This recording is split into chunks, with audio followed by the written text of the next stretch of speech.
Tell me specifically, just give me a list of the provisions that you objected. Thank you, Senator, for that question. I know we got cut off before, so let me continue. Senate Bill 202 makes it a crime for volunteers or groups to hand a bottle of water or a snack to voters in long lines. It also codifies voter caging, meaning that an individual can challenge the eligibility of an unlimited number of voters in their county. Now, imagine that conspiracy theory guy from the grocery store who doesn't think you should be able to vote. This means he can file a complaint on as many people as he likes, and the voters in question will be forced to defend their eligibility. Plus, regardless of how frivolous the accusation, county boards are forced to sit and listen to every challenge. What else? I'm glad you asked. In support of Trump's big lie, Senate Bill 202 removes the Secretary of State from the state's Board of Elections. In fact, the Republicans in the state legislature gave themselves authority to appoint a majority of members on the board, stacking it with their allies. Now they can manipulate the rules for their own elections. But that's not all. That same state election board, a majority of which is now going to be appointed by the Republican legislature, it can now replace local elections officials, even in an entire county board of elections, on its own motion. And what that means is that they can bypass the rules and just give themselves permission. So, if local elections officials do not do the bidding of Republicans in the state legislature as directed through their control of the state elections board, they can be fired for trying to do their jobs. Ms. Adams, you're filibustering. And because I'm sure you want me to be thorough, let's recap. Senate Bill 202 shortens the runoff period from 9 weeks to 4 weeks, making it much harder for voters to learn about the new election and to request, fill out, and return an absentee ballot in time. But it also eliminates 11 days of early voting during the runoff, constricting rather than expanding voting days. I also mentioned that Senate Bill 202 bans out-of-precinct voting before 5 p.m. on Election Day. When a voter is given wrong information and goes to a different polling place, they might stand in line for hours, get to the front of the line, and be told they need to go somewhere else and get into another line to vote. And if they've got to be at work by 5 p.m., too bad. Even if they went exactly where they were told and can prove it. What else? Per our earlier discussion, Senate Bill 202 severely limits the number and availability of drop boxes. Voters will have 300 fewer hours to use a drop box relative to last year.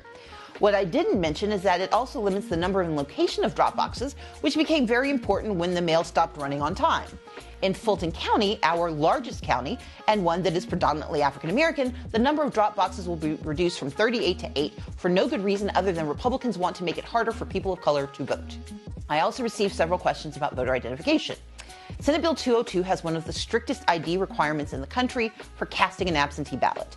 Voters without a driver's license or state ID must surrender their personal information and risk identity theft just to receive an absentee ballot. And then there are the 200,000 Georgia voters who don't have either ID and the putative free ID that is not free when you factor in the cost of transportation and the cost of underlying documents. Yeah, I get the idea. Is that everything? Nope. With all due respect, I am not done yet, Senator. I'm sure you want full and complete information. Okay. Senate Bill 202 shortens a voter's time frame to request an absentee ballot by 109 days and stops the request period 11 days before the election. Not 10 days, not 7, not 5, 11 days, which is oddly not related to the other 11-day issue, but may be worthy of investigation by this panel. Then Senate Bill 202 bans mobile voting used in Fulton County to help elderly and disabled voters make their voices heard. 11,000 Fulton County voters used mobile voting units last year. Those voters may now have to stand in longer lines to make their voices heard. Senate Bill 202 also outlaws private funding to help counties administer their elections without raising taxes on their citizens.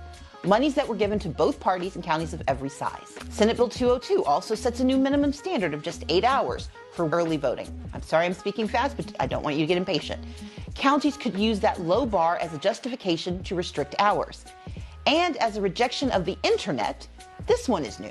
According to the Secretary of State, Senate Bill 202 will now eliminate the online absentee ballot request portal, forcing county boards to manually enter every application. And let's not forget, despite those who do not understand the practice in Georgia, under Senate Bill 202, early voting hours are going to be constricted for the first time. Counties are unable to have early voting locations open outside of specific hours, and counties could decide to shorten hours as a result of unnecessary language in Senate Bill 202. And let's not forget that Republicans wanted to eliminate Sunday voting, but we stopped them. And Republicans wanted to eliminate no excuses absentee voting, but we stopped them. And Republicans wanted to eliminate automatic voter registration, but wait for it, we stopped them. You can read the full list of objections to SB 202 at stopjimcrow2.com. And you can learn what you can do to help pass the For the People Act and the John Lewis Voting Rights Advancement Act and fight against voter suppression in your state. What was that website again, Senator? stopjimcrow2.com. Thank you, Senator. And thank you. Thank you for your continued efforts for free and fair elections. Yeah, I get the idea.